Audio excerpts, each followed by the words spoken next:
Olá, gente. Esse é mais um vídeo do Astrosfera e hoje nós vamos fazer uma referência ao o vídeo anterior dessa semana ainda, que foi, eu vou botar até um card aqui e um link embaixo, né? Astrólogos que previram a pandemia que está acontecendo agora. Nesse vídeo eu falei de um astrólogo que previu que haveria uma pandemia e essa pandemia para ele foi indicada por essa configuração aqui, ó. Marte em conjunção à estrela fixa Algorab. Algorab é uma estrela fixa que eu vou clicar para vocês. Ó. Algorab na constelação de Corvo, Corvo ou Gralha, é associado com impedimento, atrasos, dificuldades são indicadas por administração errada, decepção, mentira e condições hostis em geral. Aqui eles não falam a associação que o Lucas Umbellino usou. O Lucas associou essa estrela no caso, a a doença, né? Quem não conhece astrologia e astronomia pode se dar por satisfeito, mas quem conhece astrologia e astronomia vai perceber que no raciocínio do Lucas tem alguma coisa estranha. Pela seguinte razão: Marte entra em conjunção com qualquer estrela fixa a cada 2 anos aproximadamente. Então, daqui a 2 anos, a partir dessa data, aproximadamente, né, porque você sabe que os ciclos não são tão certinhos assim, mas aproximadamente 2 anos depois dessa data aqui, o Marte vai voltar a entrar em conjunção com Algorab. Há 2 anos atrás também foi a mesma coisa. Em 2017, Marte também entrou em conjunção com Algorab. E não tinha nenhuma pandemia acontecendo no mundo. Então eu pergunto a vocês, se apenas a conjunção de Marte com essa estrela fixa indicasse alguma coisa, uma pandemia, por que ela não ocorreu há 2 anos atrás e por que ela não ocorreu há 4 anos atrás, etc, etc, etc. Isso não é uma crítica, vocês vão entender onde eu vou chegar. Isso não é uma crítica à previsão que o Lucas fez, porque essa coisa de você criticar quem acerta a previsão é coisa de gente invejosa. Mas é justamente para a gente poder aprender com a experiência dele que eu estou dissecando esse relato. Né? O Lucas está de parabéns por ter feito essa previsão. Agora, se você só se basear naquilo que ele falou, não faz muito sentido pelas razões que eu explicitei.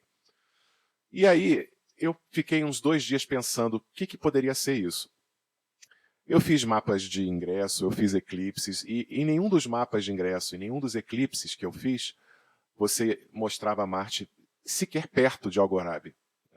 Então, eu demorei uns 2 dias, testei mapa de eclipse, testei conjunção por latitude, que no vídeo anterior eu mostrei que a latitude de Algorab era bem diferente da latitude de Marte. Eles não entram em conjunção por latitude, a conjunção deles é apenas zodiacal. Então, eu não tinha mais o que pensar, não tinha recursos para tentar entender por que justamente essa conjunção poderia representar uma pandemia, na lógica do Lucas Umbellino.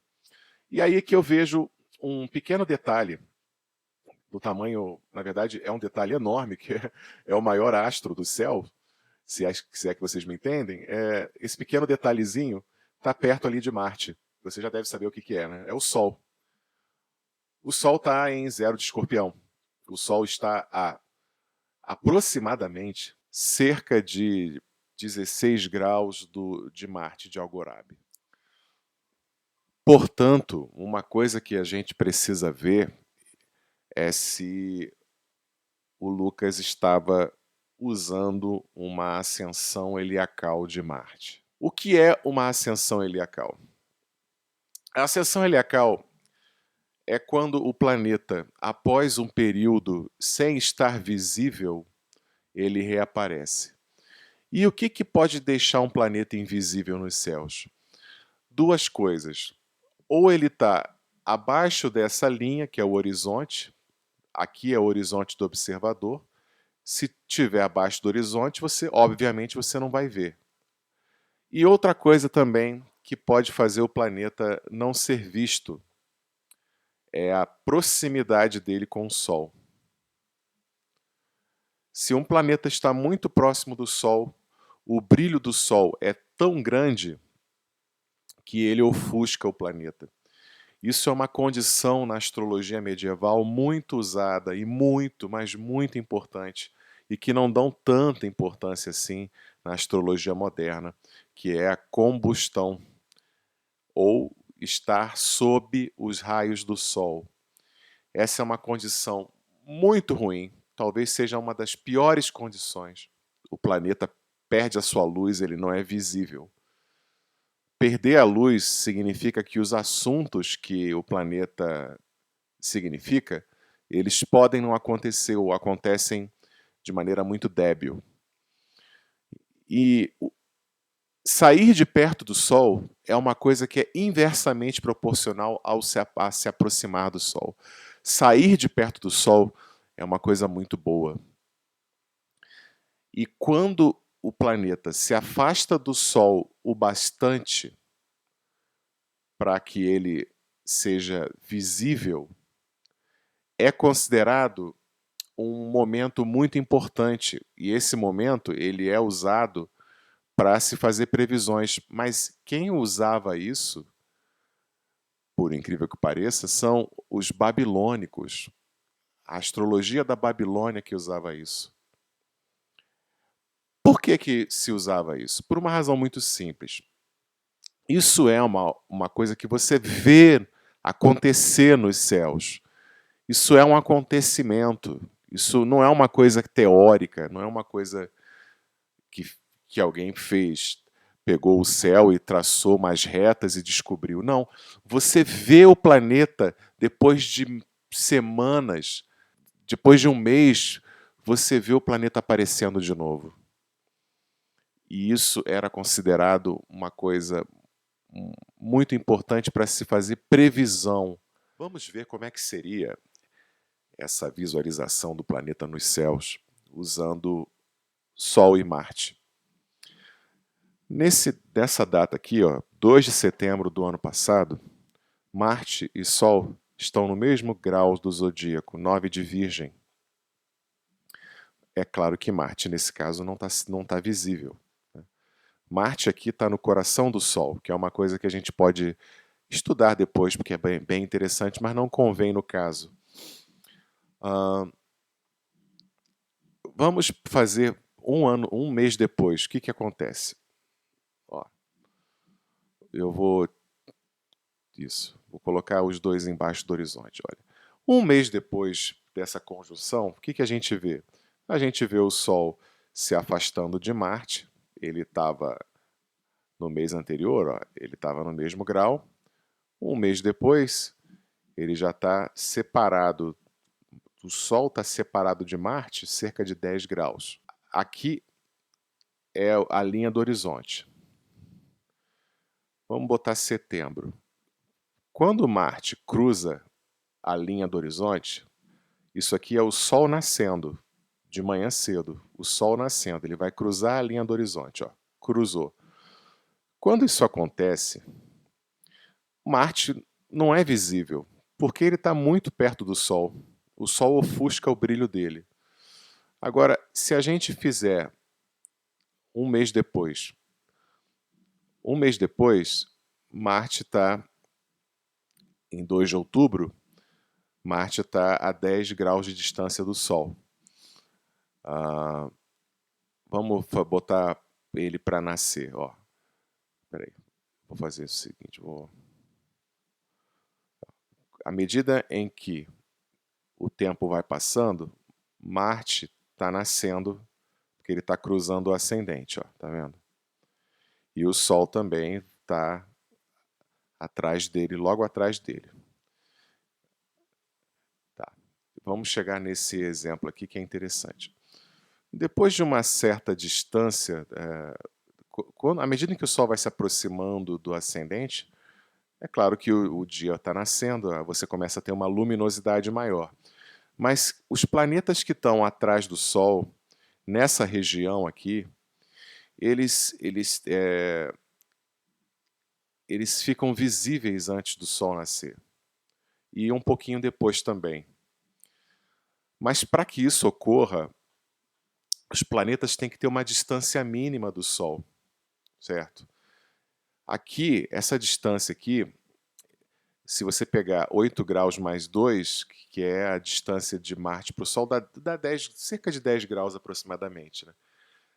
Provavelmente 10 graus ainda não é uma distância boa. Provavelmente, no dia 2 de outubro, quando o Sol estava nascendo e Marte estava atrás dele, Marte nasceu primeiro, mas por ele estar a 10 graus do Sol, isso provavelmente ele não é visível ainda. Então é melhor passar uns dias. Ó, vamos passar uns dias aqui. Ó. No dia 15 de outubro, então você pega aí, são quantos dias depois? São 13 dias depois. Você vai ter a uma distância de cerca de 14 graus ali entre Marte e o Sol. Vamos botar Marte para nascer. Marte está nascendo, ó. Vamos fazer o tempo passar, ó. Olha Marte nascendo ali. Então, o Sol ainda não nasceu, ele vai nascer depois. Só que aí é que está. Marte já atingiu uma distância razoável do Sol.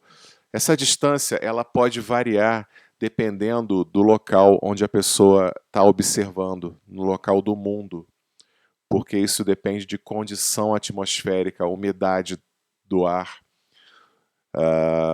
O nome dessa variável é extinção estrelar. Extinção estrelar é um valor numérico para representar a facilidade de um planeta ser observado no céu ou não. E isso varia muito de local para local. Mas os gregos, eles consideravam uma média, que é uma média bem simplificada, de 15 graus de distância entre o planeta e o Sol.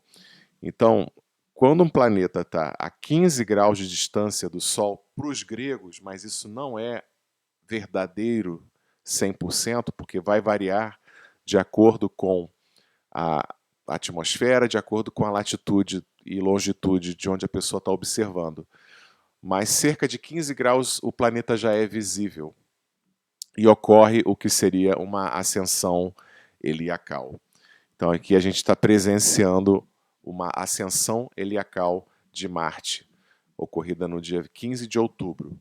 Se a gente pegar esse Marte, né, vamos passar mais dias aí. Se a gente chegar no dia 24 de outubro, esse Marte ele está fazendo cerca de, vamos botar aí uns 16 ou 17 graus de distância do Sol. E ele estaria fazendo ainda uma ascensão heliacal? Não estaria fazendo uma ascensão heliacal. Por quê? Porque essa ascensão heliacal, ela já aconteceu, ó, naquela hora, naquele dia que eu falei para vocês, ó. Quando Marte estava mais ou menos aqui, ó, entre 16 e 15 de outubro. A conclusão que eu chego é que o Lucas deve ter feito essa previsão baseado na intuição. Todos os parâmetros que a gente usa para você detectar um evento e para que esse evento seja importante, de todos os parâmetros que a gente testou, o Lucas não usou nenhum deles. Por exemplo, eclipses. Marte não estava conjunto a Algorab em nenhum dos eclipses que eu usei. E os eclipses são mapas muito importantes. Tudo que acontece no eclipse tem importância. É claro que nem todo eclipse é importante, mas a priori a gente tem que ficar ligado em tudo que acontecer dentro de um mapa de um eclipse. Segundo, cartas de ingresso. Quando o Sol entra em determinado signo. No caso aqui, por exemplo, ele está entrando no signo de Escorpião. Nenhuma das cartas de ingresso importantes para o ano tinham Marte em conjunção a Algorab. Então já temos duas coisas que a gente pode descartar. A conjunção por latitude, que seria uma coisa importante, porque nem sempre acontece. Também Não foi isso, porque a latitude de Algorab é muito alta em relação à de Marte. E aí restou a ascensão heliacal. Então, de fato, Marte está numa distância do Sol em que ele já é visível. Só que essa visibilidade de Marte, ela tinha começado lá para o dia 14, 15 de outubro. Então, nem a ascensão heliacal Marte está fazendo nesse mapa. A conclusão que eu chego é que ou o Lucas usou alguma variável que eu desconheça, porque nem mesmo na astrologia indiana você teria alguma variável que explicasse isso daí. A verdade é que não tem. Se algum astrólogo indiano está vendo esse vídeo, eu até gostaria de ouvir sua opinião, que é a opinião a seguinte pergunta, né? Por que que o Lucas usou essa conjunção que ocorre a cada 2 anos para fazer uma representação de um evento de extrema gravidade e importância mundial, que foi uma pandemia, que no momento em que eu faço esse vídeo já infectou mais de 4 milhões de pessoas e já matou quase 300 mil pessoas no mundo todo, né? Então a conclusão que eu chego é que foi intuição do Lucas, porque eu sinceramente não consigo entender. Mas aí é que tá, o fato de ser intuição não desmerece de modo algum o trabalho do astrólogo. Você não precisa apenas saber do futuro, ter uma revelação do futuro estudando o mapa, estudando o livro. Você pode ter por intuição e é tão nobre quanto se você pegasse um livro de 1000 páginas para estudar. Então eu vou terminando por aqui e eu queria agradecer quem assistiu esse vídeo.